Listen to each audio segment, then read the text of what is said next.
The wind was soft that evening, carrying the smell of dry grass and dust across the empty plains.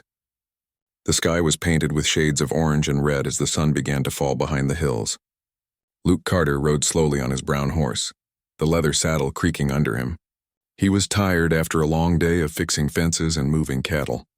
His ranch stretched for miles, with only the sound of the wind and the quiet steps of his horse to keep him company. He was a man who had learned to live alone, and silence had become his friend. When Luke reached the front gate of his ranch, he noticed something unusual near the barn.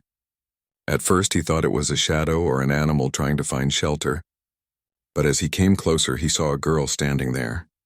Her dress was torn at the bottom, her hair messy from travel and her shoes covered in dust.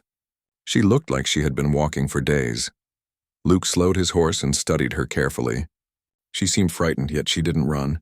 Her eyes, wide and tired, met his for just a moment before dropping to the ground. "Ma'am," he said in a calm voice, "are you lost?" She nodded slowly, her voice weak. "I didn't mean to be here, sir. I just needed to rest for a while. Please don't send me away yet."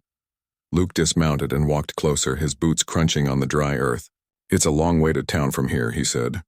"You shouldn't be out here alone." She gave a small, tired smile. "I know. I was heading to town, but I got caught in the rain last night and lost my way. I haven't eaten since morning." Luke could see that she was trembling. Her hands were red from cold and her lips pale. He looked up at the sky. Dark clouds still gathered far away, warning that more rain could come. "Come inside," he said finally. "You can rest by the fire." She followed him slowly toward the ranch house.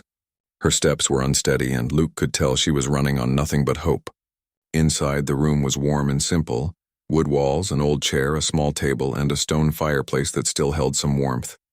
Luke lit another piece of wood and turned to her. "Sit," he said softly.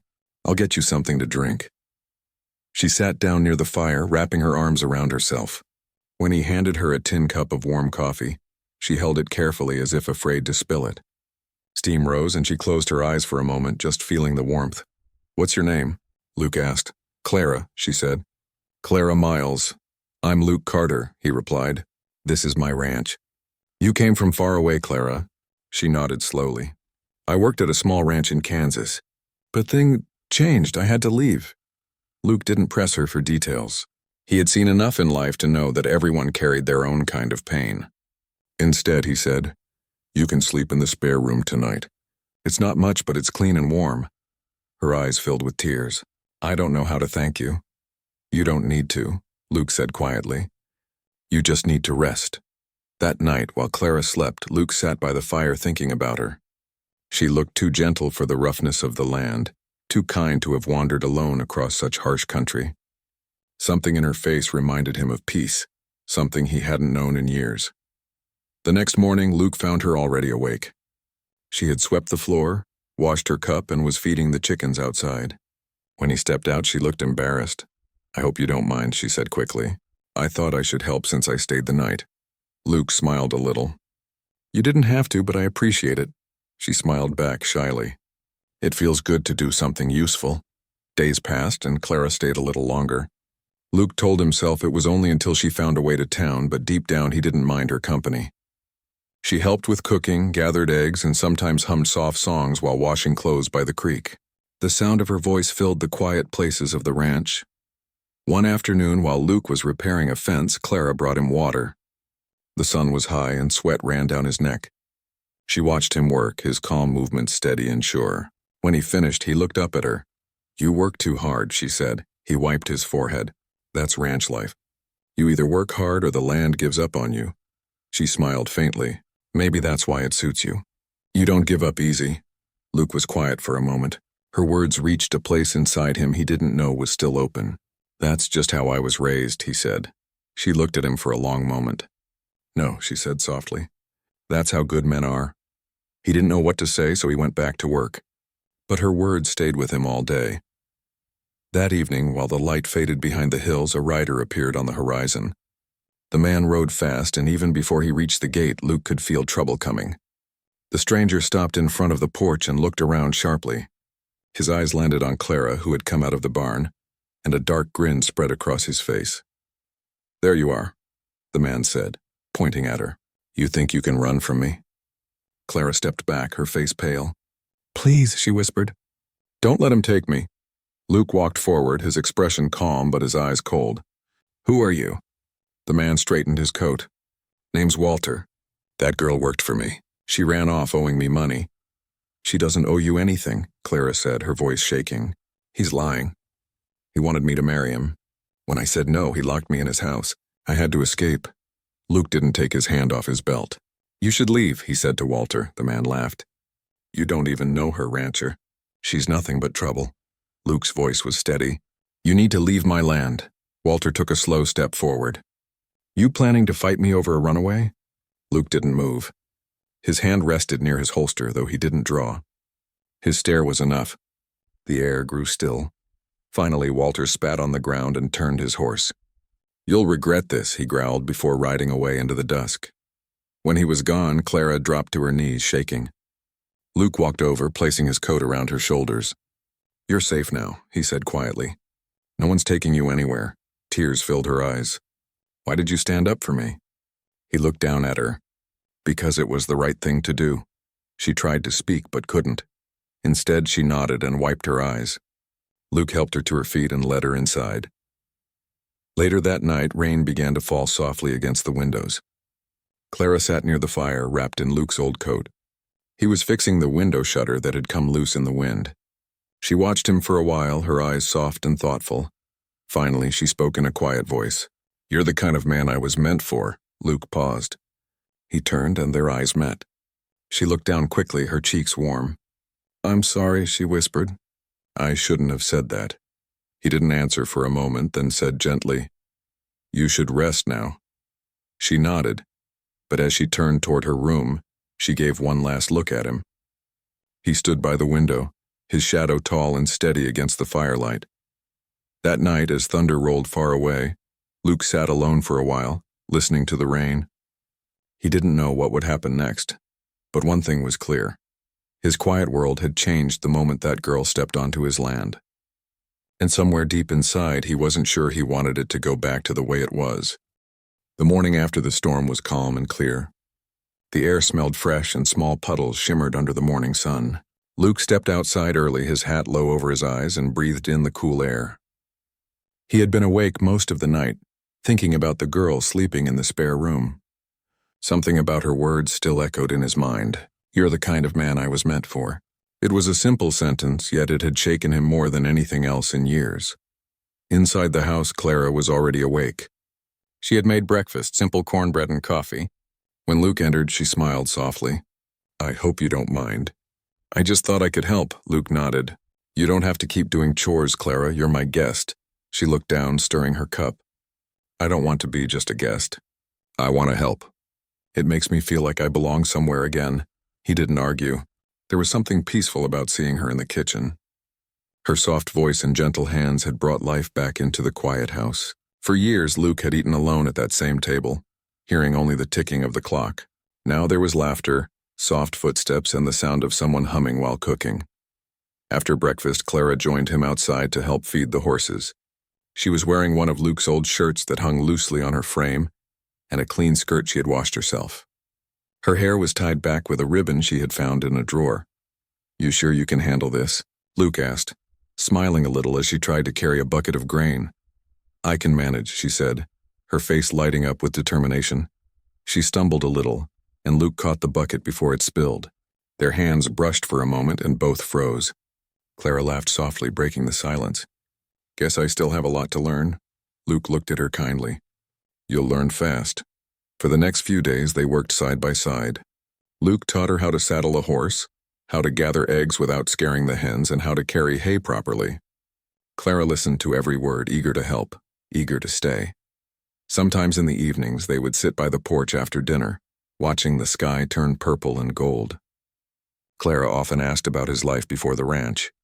"My parents ran this place before me," Luke said one night. "After they passed, I just stayed. There was nowhere else to go. Did you ever think of leaving?" she asked softly. He shook his head. "This land's in my blood. It's all I've got." Clara looked out toward the open field. "I used to dream about having a place like this. Somewhere safe. Somewhere no one could tell me who to be." "You've got that now," he said quietly. Her eyes met his. Because of you. Luke didn't reply, but the warmth in her gaze stayed with him long after she went inside. One evening, Luke rode into town for supplies. When he returned, he noticed a set of hoof prints near the fence. He dismounted carefully and followed them. They led to the edge of his property where the old trail began. Someone had been watching. He returned to the house with a heavy feeling. Clara was sitting by the fire, mending a torn sleeve. When she saw his face, she set the fabric down. Something wrong? Someone was here, Luke said. I don't think it's over, Clara. That man might come back. Clara's face turned pale. He won't stop. He doesn't want to marry me anymore. He just wants to ruin me for leaving him. Luke moved closer, his voice calm. He's not getting near you again. Not while I'm here. She looked at him with tearful eyes. Why are you so kind to me, Luke? You don't even know me. He thought for a long moment before answering. Maybe because I've been alone long enough to know what it means when someone needs help. Maybe because I see something good in you. Clara's voice trembled. You see good in me when no one else did. Outside, the wind began to rise again, rustling the dry grass. Inside, the silence between them was full of meaning. 2 days later, trouble arrived. Luke was in the barn when he heard hooves pounding against the dirt road. He stepped out, and there was Walter again, this time with 2 other men. Their faces were hard, and they were carrying ropes and rifles. Step aside, Carter, Walter shouted. That girl's coming with me. Luke didn't move. You're trespassing, Walter sneered. You think you can play hero? She's a runaway. I'm taking her back. Clara appeared behind Luke, her voice trembling. Luke, please, don't. Luke raised a hand, signaling her to stay back. You'll have to go through me first. Walter spat on the ground. Then so be it. The men stepped forward, but Luke didn't back down. His eyes were steady, his stance calm. Years of hard work had made him strong, and the quiet confidence in his voice made even rough men hesitate. This is my land, Luke said slowly. You've got 10 seconds to turn around before I make sure you never come back.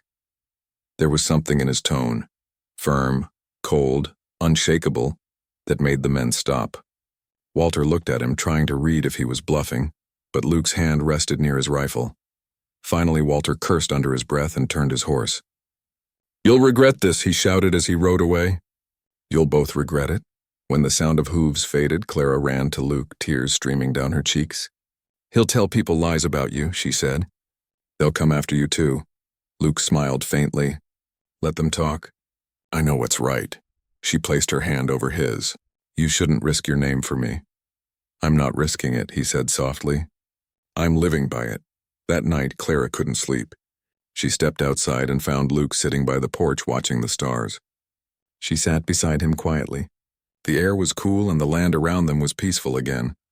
You could have let me go, she said after a while. You didn't owe me anything. Luke turned to her, his face gentle in the moonlight. You were alone, Clara. I couldn't just walk away. She looked at him, her eyes full of emotion. All my life, people told me I wasn't worth much. But when I came here, you treated me like I mattered. You didn't ask where I came from or what I'd done. You just saw me as me. Luke smiled softly. Sometimes that's all a person needs, to be seen. For a long time they sat in silence, listening to the wind in the grass. The stars stretched endlessly above them, bright and still. Clara whispered, You're the kind of man I was meant for. Luke looked down, and this time he didn't turn away. Then maybe you were meant to stay. Her eyes widened slightly, her lips parting in surprise. Do you mean that? He nodded slowly. This place feels different with you here. The house isn't empty anymore. The mornings feel right. Clara smiled, her eyes glistening with quiet tears. I've never had a home, Luke, but if you'll let me, I'd like to make this one. Luke reached for her hand, rough from work but gentle in his touch. Then stay. No one's taking you away again. The days that followed were peaceful. The rumors from town faded quickly and Walter never came back. Luke and Clara worked together each day, mending fences, tending to the animals, planting new crops before spring. The ranch that once felt lonely now had laughter and warmth. In the evenings, Clara often read old letters that Luke's mother had left behind, and Luke listened quietly, his heart at ease. They shared meals, stories, and silence that didn't feel empty anymore. One afternoon, as they stood near the pasture, Watching the horses run across the open land, Clara said softly, "I used to think I was just running from my past. But maybe I was running toward you." Luke looked at her with a gentle smile. Maybe we both were. The sun dipped low behind the hills, casting a golden glow over them. Clara reached for his hand, and he didn't pull away. For the first time in many years, Luke Carter felt like life had given him something to fight for again. Not land, not cattle, but a reason to come home at the end of every long day. And as the wind swept through the open plains, Clara looked at him and whispered once more, "You're the kind of man I was meant for." Luke smiled and said quietly, "And you're the kind of heart I was waiting for."